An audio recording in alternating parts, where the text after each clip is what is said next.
PR, গণভোট ও জুলাই জাতীয় সনদের আইনি ভিত্তিসহ নানা ইস্যুতে বিতর্ক চললেও স্পষ্ট হয়ে উঠেছে দলগুলোর নির্বাচনী প্রস্তুতি। এরই মধ্যে সামনে এসেছে প্রার্থী চূড়ান্ত করার বিষয়টি।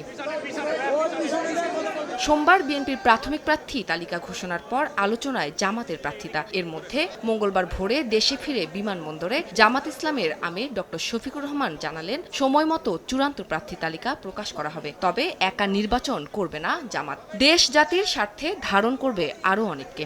যেহেতু আমরা একা ইলেকশন করব না, আরও অনেককে আমরা ধারণ করব দেশ এবং জাতির স্বার্থে, সব দিক বিবেচনা করেই চূড়ান্তভাবে যথাসময় ইনশাআল্লাহ আমরা প্রার্থী ঘোষণা করব।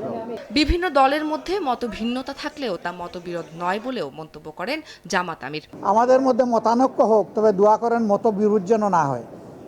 মতের ভিন্নতা থাকবে, এটাই গণতন্ত্রের সৌন্দর্য।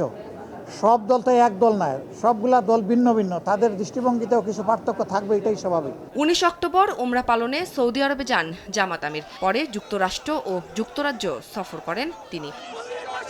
উম্মে হানি, সময় সংবাদ, ঢাকা।